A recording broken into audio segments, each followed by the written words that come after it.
She knocked only to survive. He opened the door just to pass another night in silence. But fate had other plans. Eliza and Jonas were strangers bound by loss, until danger forced them to become something more. Not just survivors, not just protectors, family. The wind screamed through the valley like a wounded beast. Snow came sideways now, slashing across the dying light, devouring everything in its path. No trails, no markers, just white and more white. Eliza Cooper pulled her shawl tighter across her shoulders, though the threadbare wool did little to fight the cold that gnawed at her bones. Beside her, three small figures trudged in silence, heads down, faces hidden beneath scarves and worn hats. Nathan, the oldest at 10, kept his jaw clenched tight, refusing to show weakness. Lila, barely 8, clung to his arm, her steps faltering more and more with each passing hour. And Ben, sweet, tender Ben, just 5, whimpered softly as he clung to his mother's skirt, his tiny mittens stiff with ice. Eliza's legs burned, her lips cracked every time she whispered for them to keep going. She didn't know how much farther they could make it. She wasn't sure if she would make it, but she couldn't stop. She wouldn't. Not after Matthew, not after what he'd said as he rode away, leaving them stranded at Bitter Hollow with nothing but half a sack of flour and his sneer. "You'll figure it out, Eliza. You always do." She could still hear his voice in the dark, could still taste the betrayal when she realized he hadn't just left for supplies. He'd left for good. And so she walked, through the storm, through the ache, through the desperate silence, until she saw it, a light. It flickered faintly in the distance, half hidden by swaying pines and a heavy curtain of snow. A cabin. Eliza's knees buckled in relief, but she forced herself upright. "Come on," she whispered hoarsely to the children. "Just a little more." They stumbled the last 100 yards together, collapsing against the door. Eliza's knuckles were numb as she raised her hand and knocked. Once, twice, 3 times. Nothing. She knocked again, harder this time. Her voice cracked as she tried to call out, but only a raw rasp escaped her throat. Then finally the door creaked open. A man stood in the doorway, shadowed by firelight behind him. He was tall, broad in the shoulders, with a thick coat hanging heavy off his frame. His face was carved with sharp lines and a beard dusted with gray. But it was his eyes that struck Eliza. Cold, wary, and tired. For a long second he said nothing. Neither did she, but words weren't needed. Not when 3 frozen children clung to their mother's skirt, shivering violently. The man's jaw tensed. He stepped aside. "Get in!" Eliza didn't hesitate. She ushered the children inside, practically dragging Ben across the threshold. The door slammed shut behind them, sealing out the scream of the wind. Warmth hit them like a wave, the crackle of the hearth, the faint smell of pine and smoke. The man moved briskly, pulling chairs closer to the fire. "Sit. Get warm." Eliza obeyed, unwrapping scarves and peeling stiff coats from her children's tiny bodies. Nathan helped Lila, rubbing her arms while Ben buried himself into Eliza's lap. The man disappeared into another room, returning moments later with thick blankets and a kettle. "Drink," he said, pouring steaming water into chipped mugs. "Ain't much, but better than the cold." Eliza accepted the cup gratefully, wrapping numb fingers around it as she stole a glance at their host. He moved like a man who didn't much like company. Everything about him, from the set of his jaw to the way his boots thudded on the floorboards, spoke of solitude. Still, he hadn't turned them away. "Thank you," Eliza managed, her voice raw from wind and fear. The man grunted. He stirred the fire, sending sparks leaping up the chimney. "You come far?" he asked, finally breaking the heavy quiet. Eliza hesitated, but something about his steady presence, the way he didn't press, made her answer. 3 days, she whispered. "East of Bitter Hollow. Wagon broke. Walked the rest." The man didn't blink. "Why?" The word hit harder than she expected. Simple. Director. She swallowed, eyes darting toward her children, now huddled and half asleep near the hearth. "Left," she said finally. "Had to." That seemed enough for him. He didn't pry. Instead, he nodded slightly and leaned back against the table, arms crossed. "Name's Jonas Hale," he offered after a pause. Eliza Cooper, she replied softly. She glanced at the children. Nathan, Lila, Ben. Jonas nodded again. His face remained impassive, but his gaze softened, just a little, as he watched Ben's small hand clutching the hem of his mother's skirt, even in sleep. You're safe here, Jonas said quietly. Storm's got nowhere to go tonight, and neither do you. Relief hit Eliza so hard she almost sobbed, but she held it together. She always had. Instead, she met his eyes and whispered, Thank you. Jonas only turned back to the fire, his silhouette glowing faintly in the flicker of the flames. Outside, the storm howled against the cabin walls, but inside, for the first time in what felt like forever, Eliza and her children were safe, for now. Morning came slow. The storm had not passed, only softened. Its howl now reduced to a dull hiss like a snake coiled outside the walls, waiting for weakness. Eliza stirred first. Her back ached from sleeping upright near the hearth, but her eyes went immediately to the children. Nathan, Lila, and Ben were still bundled in borrowed quilts, their cheeks pink now with heat instead of cold. Ben's tiny hand was resting lightly on Lila's shoulder, and Nathan had shifted sometime in the night to curl protectively around both. They were safe, for now. Eliza rose carefully, her legs stiff, and glanced around the cabin. The place was plain, but not without care. Tools were lined neatly along one wall. A shelf of books, worn but organized, stood near the door. The table was scarred with use, but clean. She found Jonas outside. He stood on the porch, axe in hand, splitting kindling in clean, practiced motions. Snow still fell lightly, dusting his shoulders, but he paid it no mind. Eliza hesitated, then stepped out, pulling her shawl tight. You don't have to do all that for us, she said softly. Jonas didn't look at her as he spoke. Not doing it for you, he replied flatly. Doing it for the stove. Stove don't care who's hungry, just needs wood to burn. Eliza bit back a smile. She recognized the type, men who wore their kindness behind rough words and harder hands. Still, she didn't push. Instead, she stepped off the porch and began gathering the split wood into her arms. Jonas paused, watching her. Could have stayed inside, he said. I've been sitting too long, Eliza replied simply. Feels better to move? He nodded once, a silent approval. Together they worked, neither speaking much, but neither needing to. By the time the woodpile was replenished, the sky had lightened to a dull silver. Jonas jerked his chin toward the door. Coffee's probably still warm. Inside, the children had begun to stir. Nathan yawned and stretched. Lila sat up, rubbing sleep from her eyes. Ben clung to the quilt, peeking out cautiously. Jonas poured coffee into 2 tin cups, black, bitter, and hot. Eliza took hers gratefully, wrapping cold fingers around the warmth. You planning to move on when the storm breaks? He asked after a moment. Eliza hesitated. I don't know. I thought I would. Had family west, or thought I did. But letters stopped coming long before winter. Jonas didn't press. Instead, he simply nodded and sipped his coffee. You ain't the first to come through here thinking West held all the answers, he said quietly. Most of the time, all you find out, there's just more questions. Eliza met his eyes across the table. For a fleeting second, something passed between them. An understanding. They were both ghosts in a way, people left behind by the world. As the day wore on, the children settled. Nathan helped Jonas with the animals, hauling hay and breaking ice in the trough. Jonas showed him how to hold the axe, how to swing without wasting strength. Lila stayed inside, helping Eliza patch torn mittens and prepare a thin stew. She asked quiet questions about Jonas. Why he lived alone. Why he didn't have a family. Ben trailed Jonas everywhere. The little boy asked endless questions, his voice small but eager. What's that knife for? Do bears come here? Can I have a horse someday? Jonas, to his credit, answered every single one. No, he said at one point, gesturing to the gun hanging by the door. That's for bears, knives for wood, or stubborn knots. By evening, something had shifted in the cabin.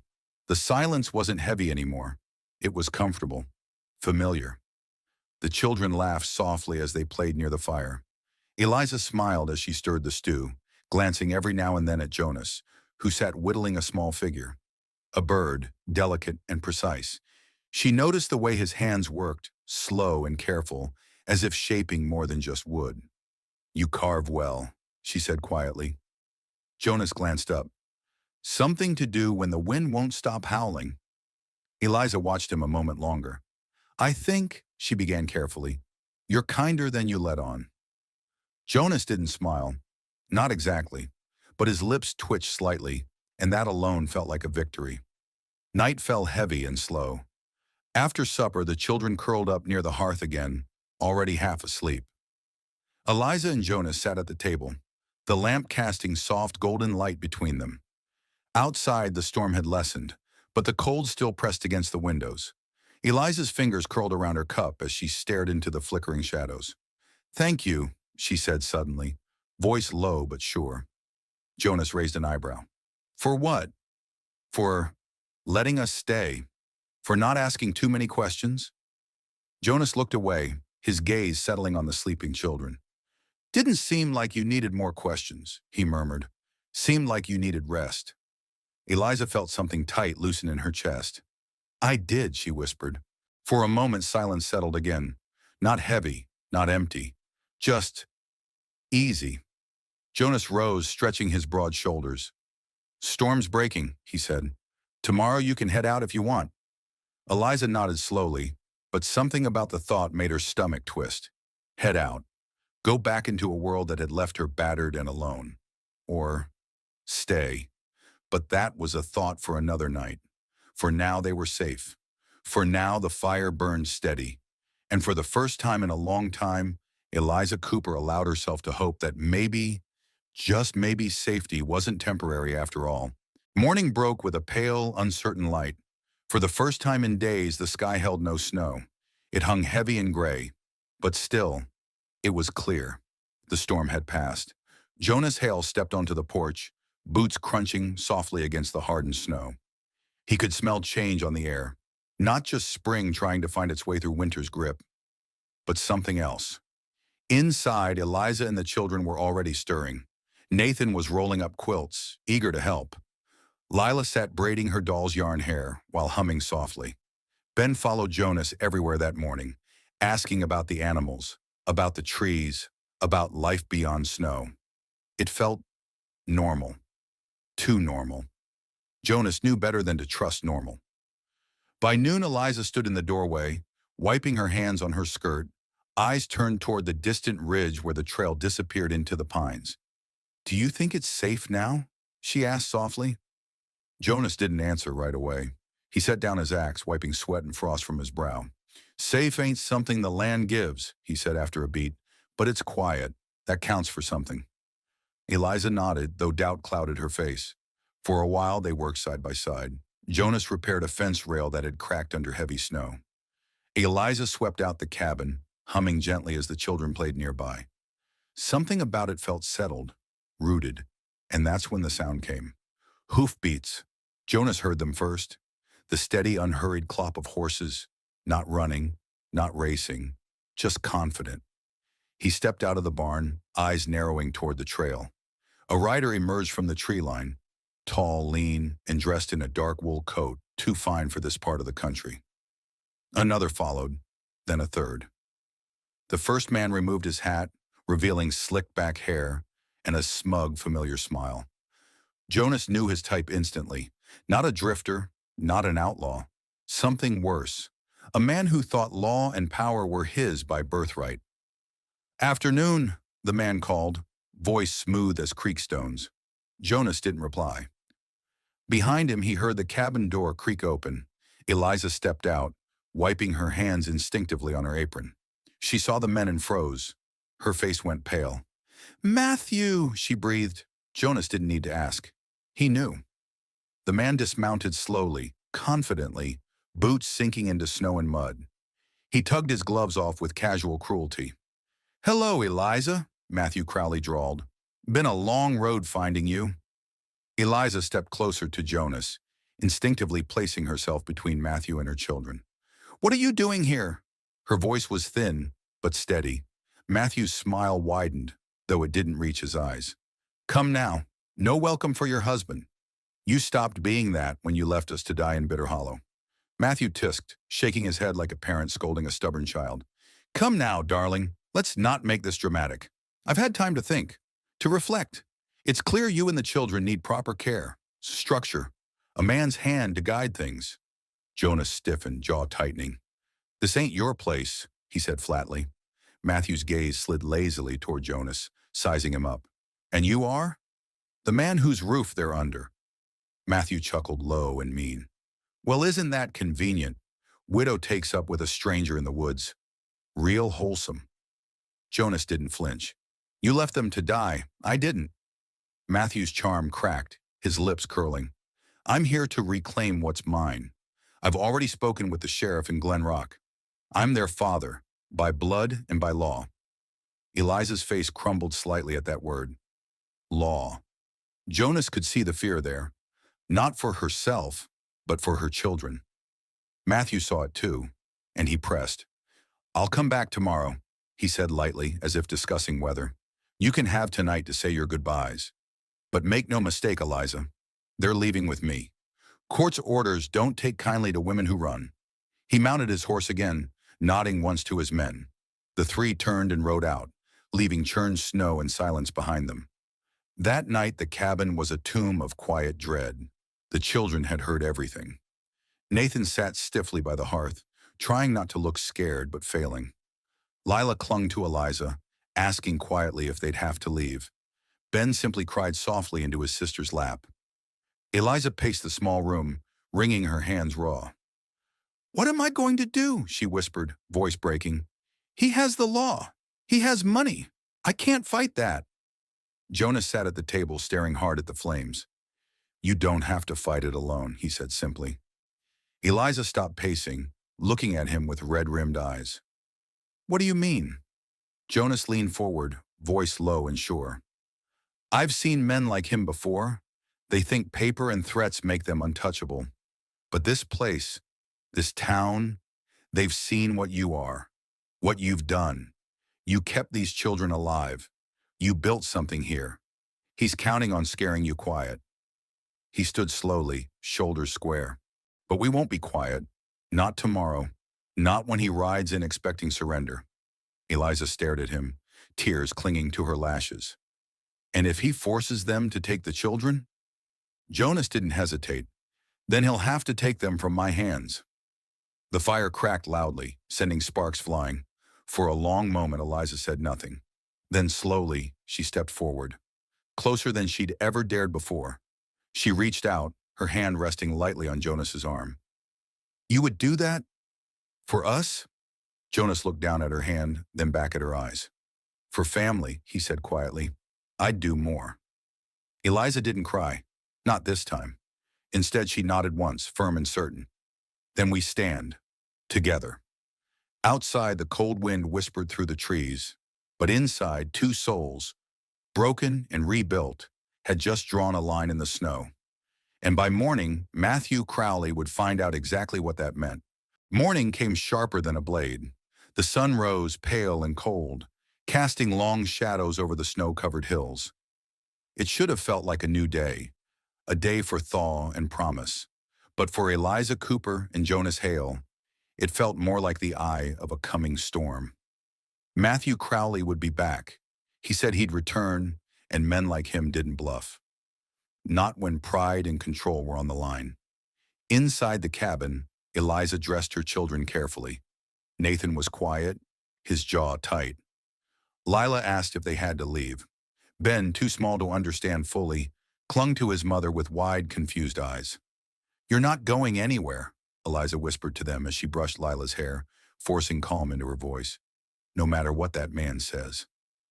Jonas was outside before dawn. He worked with methodical purpose, chopping wood, checking his rifle, reinforcing the cabin's front door. He wasn't preparing for a war, not exactly. But he wasn't planning to back down either. By the time midday came, the tension in the air was thick as smoke. And then they heard it. Horses. Not just Matthew this time. He'd brought company. 4 riders came into view as the children crowded near the window. Jonas stood on the porch, arms crossed, as Matthew dismounted with deliberate slowness. His smirk was sharper today, confident.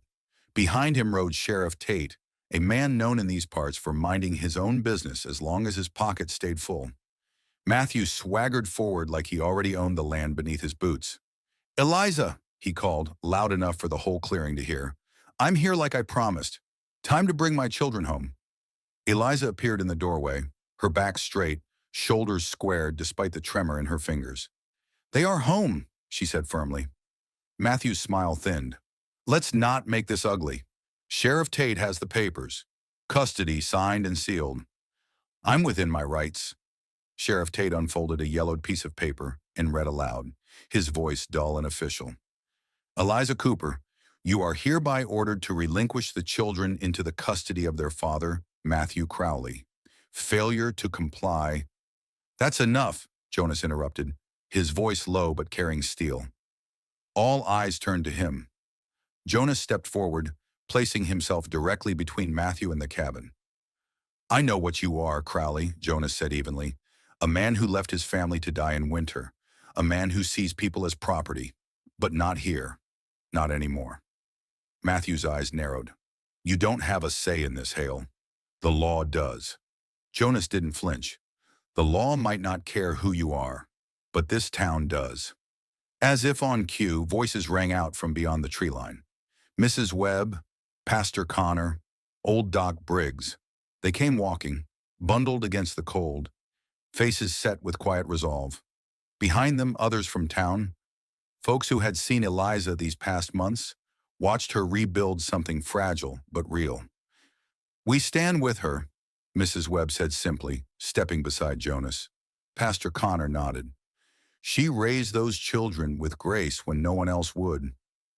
Matthew's confidence faltered. "This isn't your business," he snapped. "It is now," Jonas said, calm but deadly sure. The sheriff shifted uncomfortably. "Crowley, this paper's only good if people are willing to enforce it." Matthew's face darkened. His eyes darted between the growing crowd and the stone wall that was Jonas Hale. "You think this is over?" he hissed. "You think a few farmers and widows can stop me?"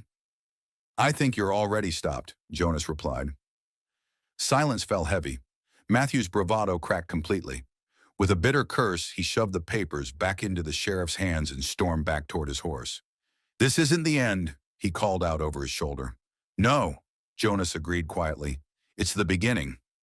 Matthew rode off, defeated, but dangerous still. The sheriff hesitated, then followed, the lawman's posture sagging as he realized which way the wind now blew. The townsfolk lingered, offering Eliza soft words and warm smiles before drifting back to their homes.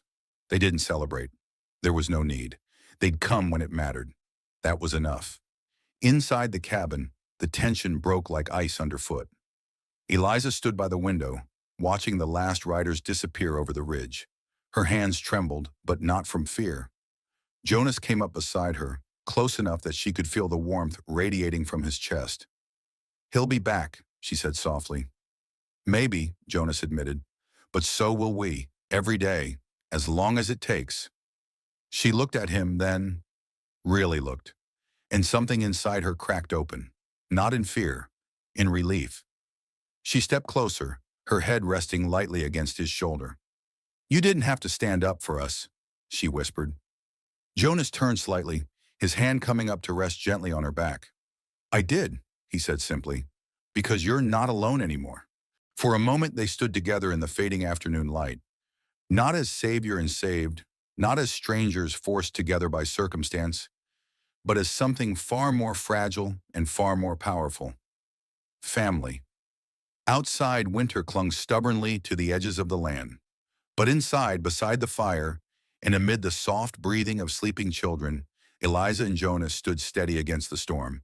And for the first time in a long, long time. Neither of them felt cold. The days that followed felt lighter. Not because the threat had vanished, Matthew Crowley's shadow still lingered somewhere beyond the ridge, but because the worst had not come. The children were still here. Eliza was still here. And Jonas Hale, who had spent more winters than he could count alone in his cabin with nothing but wood shavings and silence for company, was no longer alone. Spring came slow, but steady. The snow melted first along the edges of the cabin, forming thin rivulets that whispered past the porch. Buds broke through frozen soil, tiny splashes of green that Eliza paused to admire each morning. Inside, laughter returned like a song forgotten and found again. Nathan helped Jonas with repairs now.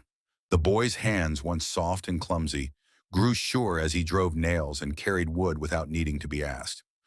Jonas taught him how to tie knots and sharpen tools. Nathan soaked in every word, eager to prove himself.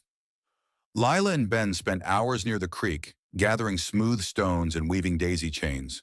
They followed Jonas into the woods one afternoon, and when they returned, Lila held up a small carving he'd made for her. A fox, delicate and curious. For Ben, Jonas carved a simple whistle. The boy ran through the yard, blowing sharp, happy notes until Eliza laughed so hard she had to sit down. That sound, her laugh, startled Jonas the first time he heard it. It had been so long since this cabin had echoed with something other than wind and creaking wood. One evening, Eliza stood by the hearth, wiping flour from her hands after baking bread. Jonas sat nearby, sharpening his knife, though his eyes kept drifting toward her. The children were tucked in early, exhausted after chasing fireflies. A quiet hung between them, but it wasn't uncomfortable. It was expectant. Eliza finally broke it. "They're happy here," she said softly. Jonas nodded. "They should be." Eliza hesitated, then crossed the room, sitting down across from him. She leaned forward slightly, voice quieter now. "But are you?" Jonas stopped working the blade. He set it down carefully, then met her gaze. "For a long time," he began, voice rough with something tender. "This place was quiet because I wanted it that way. I thought, better to be alone than carry what I lost." Eliza's eyes softened, and she didn't interrupt. "But then you came. You and them." He nodded toward the back room, where faint whispers and giggles still slipped through the cracks. "And I realized quiet isn't always peace. Sometimes it's just empty." Eliza's throat tightened. "I never meant to stay this long," she admitted. Jonas smiled faintly. "I never meant to want you to." For a moment, the words just hung there, raw and real. Eliza reached across the table, her fingers brushing against his. "We don't have much," she whispered. Jonas turned his hand over, lacing their fingers slowly. "Got enough." Eliza's eyes shimmered with unshed tears. "Do you really want us here, Jonas? Not just until spring, not until the threat passes, but for good?" Jonas squeezed her hand gently. "I already see this place different because of you. I hear it different. Feels like a home again." Her breath caught. "Then say it," she whispered. "Please." He looked her dead in the eyes, his voice barely louder than the crackling fire. "Stay, Eliza. Stay and make this your home. Make us your home." That was all she needed. Her face broke, tears falling silently as she stood and crossed the space between them. Jonas rose too, and before either could say more, Eliza pressed her forehead to his chest, her arms sliding around him tightly. Jonas held her, steady and warm. Not with hunger, not with desperation, but with promise. The promise of mornings filled with bread baking and children's laughter. Of nights spent beside the fire, carving stories into wood and sharing dreams never dared aloud. Of family chosen, built, and fought for. Later that night, after the fire had burned low and the children slept soundly, Nathan stirred. He padded out quietly, finding Jonas standing by the window, looking out over the moonlit valley. "Jonas?" the boy asked softly. Jonas turned surprised. Nathan hesitated, scuffing his foot against the floor. "Is it okay if we call this home now?" Jonas swallowed hard, his throat tight. "Yeah, Nathan," he said quietly. "It's home now." Nathan nodded, relief softening his young face. But before he turned away, he asked one more question, one that hit deeper than Jonas expected. "Is it okay if I call you something else too?"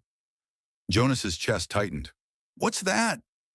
Nathan shuffled closer, his voice barely a whisper. "Pa." Jonas's breath caught. He didn't speak. He just reached out and pulled the boy into a tight hug, holding him close as the boy's arms wrapped fiercely around his middle. Eliza watched from the doorway, unseen but smiling, her hand resting softly on her heart.